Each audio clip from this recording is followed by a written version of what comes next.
Namaskar friends. Thank you for joining us this press conference on COVID situation to brief us on latest information on COVID. Today we have Dr. Balram Bhargav ji, DG ICMR, Joint Secretary Ministry of Health Shri Love Agarwal ji, and Director NCDC Dr. S.K. Singh ji. As you are already aware, first there will be opening remarks and a presentation by Shri Love Agarwal ji. After that, Dr. S.K. Singh, Director NCDC, will give his comments, and these will be followed by remarks by Dr. Bhargav, and after that we will have questions. Thank you. Over to you, Love Agarwal जी.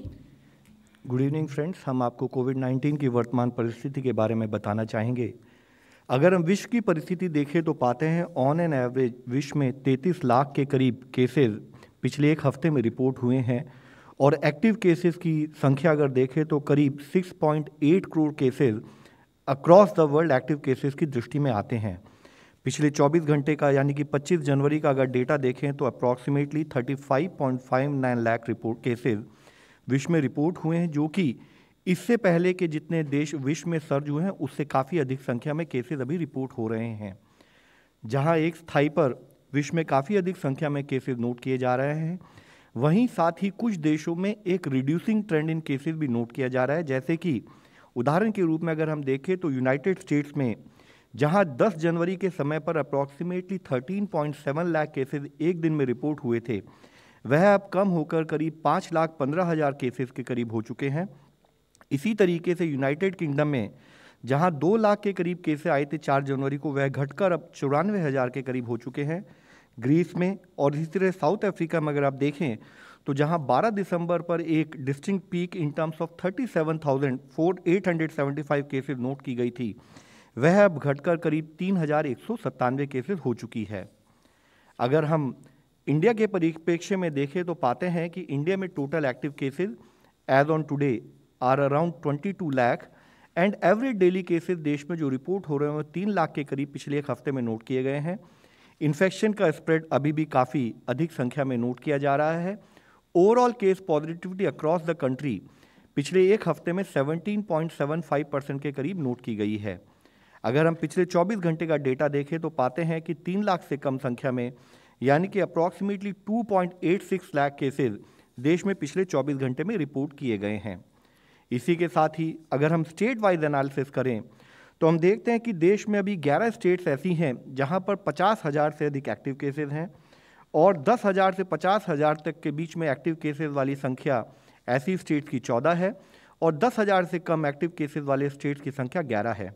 यहाँ भी मुख्यतः हम यह highlight करना चाहेंगे कि हम देखते हैं कि कर्नाटक, महाराष्ट्र और केरला में 3 लाख से अधिक संख्या में एक्टिव केसेस अभी नोट किए जा रहे हैं और इसी तरीके से 1 लाख से अधिक संख्या के अगर स्टेट्स को ऑब्जर्व करें तो पाते हैं आंध्र प्रदेश, गुजरात और तमिलनाडु, इन 3 स्टेट्स में 1 से 2 लाख के बीच में एक्टिव केसेस हैं। हम स्टेट से संपर्क बनाए हुए हैं। Containment related activities, management related activities पर फील्ड पर क्या कार्य करना है वह स्टेट से डिस्कशन करते हुए कार्य किया जा रहा है। अगर हम इन्फेक्शन स्प्रेड को नोट करें तो हम देखते हैं कि अभी देश में एज ऑन वीक एंडिंग 26 जनवरी 2022 551 ऐसे जिले हैं जहां पर कि केस पॉजिटिविटी 5% से अधिक नोट की जा रही है और उसमें भी मुख्यतः अगर हम देखते हैं तो पाते हैं कि 400 जिले देश में ऐसे हैं जहां पर कि 10% से अधिक वीकली पॉजिटिविटी नोट की गई है और 141 जिले देश में ऐसे हैं जहां पर वीकली पॉजिटिविटी 5 से 10% के बीच में नोट की जा रही है। ओवरऑल स्टेट की एनालिसिस करें तो हम पाते हैं कि अभी भी कुछ स्टेट्स ऐसी हैं जहां पर एक स्थाई पर अधिक संख्या में केसेस नोट किए जा रहे हैं और दूसरे स्थाई में इंक्रीज इन पॉजिटिविटी यानी कि इन्फेक्शन का स्प्रेड भी अधिक है, वह भी नोट किया जा रहा है। जैसे उदाहरण के तौर पर कुछ स्टेट्स हमने आपके सामने दर्शाई हैं, जिसमें मुख्यतः हम देखें कि कर्नाटक में एक स्थाई पर पॉजिटिविटी 15% जो कि पिछले हफ्ते थी वह बढ़कर अब 22% हो गई है और पिछले एक हफ्ते में 3,25,000 से अधिक केसेस वहां पर रिपोर्ट किए गए हैं। इसी तरह केरला में जहां पॉजिटिविटी पिछले हफ्ते 31.3% थी, वह बढ़कर अब 49.86% हो गई है और साथ ही केसेस की संख्या में भी काफ़ी अधिक संख्या में वृद्धि नोट की गई है। जैसे कि पिछले हफ्ते अगर 1,51,000 केस रिपोर्ट हुए थे, वह बढ़कर 3,10,000 के करीब हो चुके हैं। तमिलनाडु में इसी तरह high increase in positivity as well as cases note किया जा रहा है। गुजरात में भी एक इंक्रीजिंग ट्रेंड नोट किया जा रहा है। आंध्र प्रदेश और राजस्थान और ऐसी स्टेट्स हैं जहां पर कि हम एक इंक्रीजिंग ट्रेंड को positivity as well as cases की दृष्टि से नोट कर रहे हैं। एक स्थाई पर जहां कुछ स्टेट्स में केसेस और पॉजिटिविटी बढ़ रही है, दूसरा कुछ स्टेट्स में हमने एक डिक्लाइनिंग ट्रेंड को भी नोट किया है। जैसे मुख्यतः हम देखें तो महाराष्ट्र में एक डिक्रीजिंग ट्रेंड इन केसेस एक अर्ली इंडिकेशन के रूप में हमारे सामने उभर कर आता है। इसी तरह से उत्तर प्रदेश में भी एक स्थाई पर कुछ हद तक पॉजिटिविटी में डिक्रीज हुआ और साथ ही केसेस की संख्या में भी कमी आई है। दिल्ली में एक डिस्टिंक्ट डिक्रीज इन पॉजिटिविटी और केसेस की संख्या में नोट किया गया है। उड़ीसा, हरियाणा और वेस्ट बंगाल में भी decrease in positivity as well as cases को नोट किया जा रहा है। जहां यह स्थिति देश की स्टेट्स की और यूनियन टेरिटरीज की है, उसी के साथ ही इन कॉन्सोनेंस विद दैट हम देखते हैं कि कुछ जिले ऐसे हैं जहां पर काफ़ी अधिक संख्या में केसेस और इंक्रीज इन पॉजिटिविटी का एक ट्रेंड हमारे सामने दिखाई देता है, जिसमें मुख्यतः एग्जाम्पल के तौर में हमने दिखाया है कि जैसे पुणे में ओवरऑल पॉजिटिविटी पिछले हफ्ते में 42% और 12,784 केस पिछले एक हफ्ते में नोट किए गए। इसी तरीके से एर्नाकुलम में 55.27% केस पॉजिटिविटी और अधिक संख्या में केस का नंबर भी नोट किया जा रहा है। इसी स्थाई पर तिरुवनंतपुरम, अहमदाबाद, नागपुर और कोझिकोड ऐसे कुछ जिले हमने दर्शाए जहां पर कि कुछ हद तक increase in positivity as well as case का नंबर भी हम बढ़ते हुए देख रहे हैं।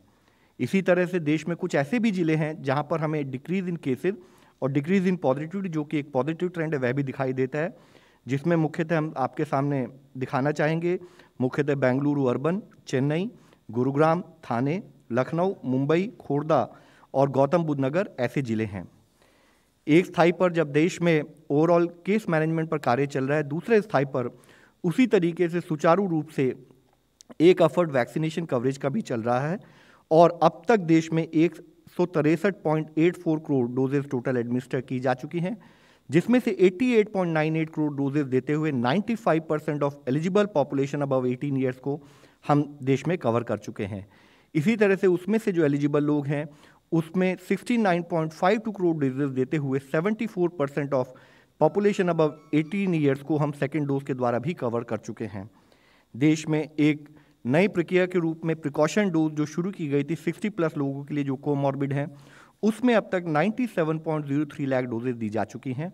इसके साथ ही population above between 15 to 18 years के लिए जो यंग अडोलसेंट के लिए जो वैक्सीनेशन शुरू किया गया था, उसमें अब तक 4.37 करोड़ डोजेज देते हुए 59% ऑफ द एलिजिबल पॉपुलेशन अब तक कवर की जा चुकी है। अभी देश में ऐसी 19 स्टेट्स और यूनियन टेरिटरीज हैं जहां पर कि देश का नेशनल एवरेज अगर फर्स्ट डोज का 95% और सेकेंड डोज का 74% है, तो उससे अधिक percentage coverage of the eligible population हो चुकी है। इसी के साथ ही 16 स्टेट्स और यूनियन टेरिटरीज ऐसी हैं जहां पर कि यंग एडोलसेंट जो कि 15 से 18 साल के हैं, जो कि हमारे देश का नेशनल एवरेज अगर 59% है, तो उससे अधिक संख्या में वहाँ पर कवरेज हो चुकी है। जैसे आंध्र प्रदेश में 99%, हिमाचल प्रदेश में 84%, अंडमान निकोबार में 77% इत्यादि। हमने जैसे जैसे देश में एक नंबर ऑफ केसेस की संख्या में एक बढ़ोतरी नोट की गई, उसी के हिसाब से जरूर समझा गया कि स्किल डेवलपमेंट ऑफ और कैपेसिटी बिल्डिंग हम अपने हेल्थ केयर वर्कर्स की based on the new threat उसको हम उस पर कार्य करें। इसी मंच पर इससे पहले भी हमने बताया था कि सेंटर ऑफ एक्सीलेंस इनिशिएटिव के द्वारा, जिसमें कि AIIMS Delhi in coordination with state centre of excellence, जो कि हमारे स्टेट पर एक मेडिकल कॉलेज को हमने चूज़ किया था, और रीजनल सेंटर ऑफ एक्सीलेंसेस के द्वारा मिलकर वेबिनार करते हुए 5 जनवरी ऑनवर्ड्स हमने उन पर्टिकुलर टॉपिक्स को जो क्लिनिकल मैनेजमेंट से रिलेटेड हैं उसको देश के IMA हो या हमारे गवर्नमेंट कोविड डेडिकेटेड हॉस्पिटल उनके डॉक्टर्स को इसके द्वारा रीट्रेनिंग दी गई है, जिसमें मुख्यतः home isolation, blood investigation, radiology, antiviral agent या मोनोक्लोनल एंटीबॉडीज, इन्फेक्शन प्रिवेंशन कैसे किया जाए, बायोमेडिकल वेस्ट मैनेजमेंट कैसे हो, बच्चे अगर पॉजिटिव हो जाए तो उनको कैसे मैनेज किया जाए, और ऑक्सीजन थेरेपी, वेंटिलेशन या आईसीयू मैनेजमेंट पर किस तरह से हमें फील्ड पर कार्य करना है, और उसके बाद भी पोस्ट कोविड मैनेजमेंट कैसे किया जाए, उससे संबंधित वेबिनार की गई, जिसमें देश के काफ़ी हद तक डॉक्टर जुड़े हैं। हमारी आपके द्वारा सबसे यही रिक्वेस्ट है कि और भी जो हमारे हेल्थ केयर वर्कर्स हैं, यह पर्टिकुलर लेक्चर्स अभी हमारे यूट्यूब लिंक पर एम्स के अवेलेबल हैं, जो हमने यहाँ पर दर्शाया। हम चाहेंगे कि हमारे सभी मेडिकल प्रोफेशनल्स इस पर्टिकुलर वेबिनार का, इस पर्टिकुलर लिंक का फ़ायदा उठाकर जो उनके टेक्निकल डाउट हैं उनको सॉल्व कर सकते हैं। इसी के साथ ही, जैसे इस विषय में हमने इससे पहले भी बात की थी कि बहुत ज़रूरी है कि जब हम कोविड को मैनेज कर रहे हैं तब continuity in health care services बनी रहे, और उसके लिए गवर्नमेंट ऑफ इंडिया ने स्टेट के साथ कोऑर्डिनेशन करते हुए एक ई-संजीवनी टेलीमेडिसिन प्लेटफॉर्म भी लॉन्च किया है। इस प्लेटफॉर्म के द्वारा बोथ रेगुलर और साथ ही specialist consultation covid as well as non covid essential services की प्रोवाइड की जा सकती है। हम यह सबमिट करना चाहेंगे कि देश में अब तक टोटल 2.3 करोड़ टेली कंसल्टेशन इस प्लेटफॉर्म के द्वारा दी जा चुकी हैं, और इसमें 34,000 से अधिक देश के हेल्थ एंड वेलनेस सेंटर्स जुड़े हुए हैं, जहां पर कि यदि कोई पेशेंट जाता है और वहां पर जो हेल्थ एंड वेलनेस सेंटर के डॉक्टर्स या हेल्थ केयर वर्कर्स हैं, अगर वह कोई स्पेशलिस्ट कंसल्टेशन चाहते हैं तो वह हब एंड स्पोक मॉडल के द्वारा हब पर, यानी कि डिस्ट्रिक्ट स्थाई पर जहां हमारे सीनियर डॉक्टर स्पेशलिस्ट बैठे हैं, उनसे सलाह ले सकते हैं।